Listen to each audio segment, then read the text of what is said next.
Supreme court में जनहित याचिकाएं तो कई दाखिल होती हैं, लेकिन एक ऐसी जनहित याचिका आई है जो शायद इससे पहले दुनिया भर में कहीं नहीं आई होगी।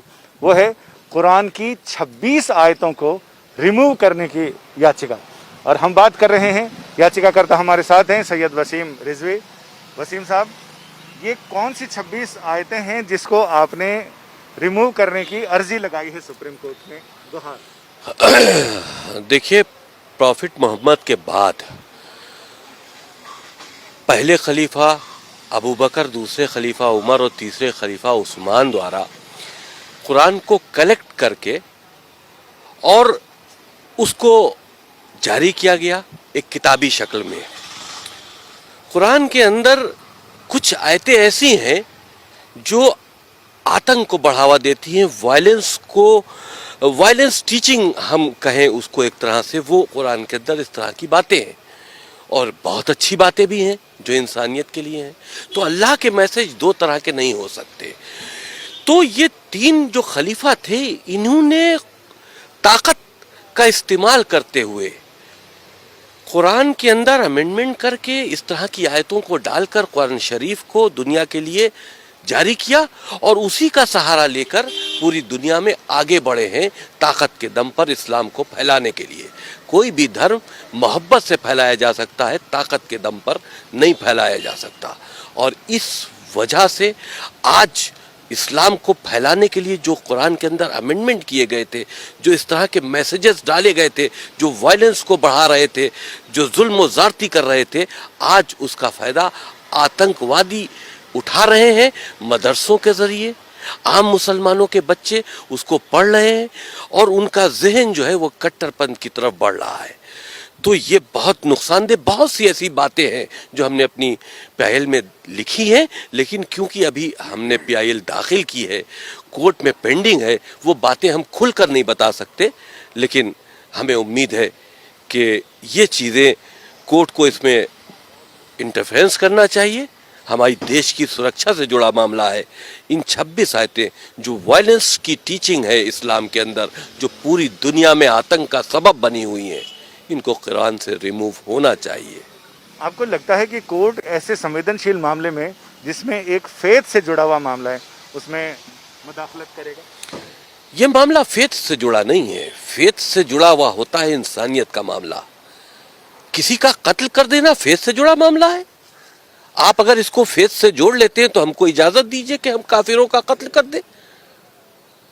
तो ये फेथ से जुड़ा नहीं है, ये वायलेंस टीचिंग है। ये एक तरह से आतंकी गतिविधियों में मुसलमान बच्चों को लिप्त करने की बात है और उसका सहारा कुरान मजीद से लिया जा रहा है। बहुत सी अच्छी बातें हैं कुरान मजीद में। हम तो कहते हैं कुरान मजीद को हम बैन करने की बात नहीं करते।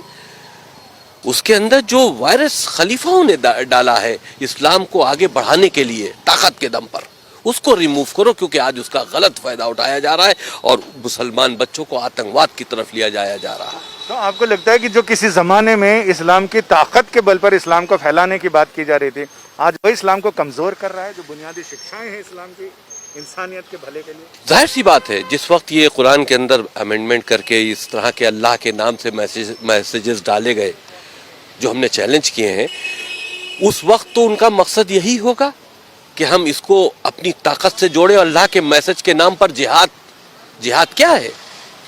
ये उस वक्त जिहाद था कि इस्लाम को फैलाना था। आज वो जिहाद का गलत इस्तेमाल हो रहा है, आतंकवादी जिहाद का इस्तेमाल कर रहे हैं। तो उस वक्त तो इस्लाम का दायरा बढ़ाने के लिए ये काम किया गया था, लेकिन आज इस्लाम उसी से बदनाम हो रहा है। हमारे साथ सुधाकर द्विवेदी जी हैं, जिन्होंने ये सारी पिटीशन ड्राफ्ट भी की है और इसके बारे में इनके तकनीकी पहलुओं पे बात करते हैं कि इसमें आपने इसको संवैधानिक की जो मूल भावना है, जिसमें देश के खिलाफ हमला या देश पर हमला, देश की संप्रभुता, एकता और अखंडता पर, उसके साथ आपने देखिए, जो हमारा संविधान है वो प्रत्येक नागरिक को जो है प्रोटेक्शन देता है। तो उसी प्रोटेक्शन में जो है कोई भी ऐसी टीचिंग नहीं हो सकती जिससे कि आतंकवाद की पढ़ाई हो, जिससे कि आतंकवाद को एजुकेट किया जाए। तो ऐसे किसी भी धर्म में, ऐसा नहीं कि केवल मुस्लिम धर्म में, किसी भी धर्म में इस तरीके की कोई भी टीचिंग हो तो उसको चैलेंज किया जा सकता है। और हमारा संविधान इस चीज़ का अधिकार देता है कि अगर देश के खिलाफ कोई प्रॉक्सी वॉर के लिए कोई टीचिंग हो रही हो चाहे वो स्कूल एजुकेशन में हो या किसी भी तरीके की एजुकेशन में हो, तो उसको रिमूव करने का हमारा राइट है।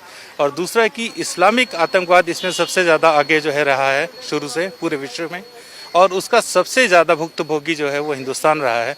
इसलिए हम लोग इसको इंडिया की सुप्रीम कोर्ट के अंदर इसको हम लोग चैलेंज कर रहे हैं, क्योंकि इससे रिलीफ जो है वो सुप्रीम कोर्ट दे सकती है और कोई रिलीजियस वो नहीं दे सकते।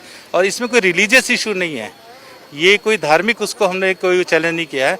हमारा केवल इसके अंदर जो मेन ग्राउंड है वो यही है कि कोई भी ऐसी टीचिंग जो आतंकवाद को बढ़ाती हो, जो ह्यूमैनिटी के लिए खतरा हो, उसको रिमूव किया जाए।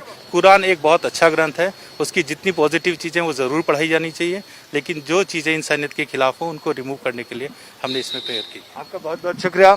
अमूमन इस तरह की याचिकाओं में कोर्ट ये कहता है कि आप अप्रोप्रिएट प्लेटफॉर्म पर इस मामले को लेकर जाएं और वहां अपने सबमिशंस दें।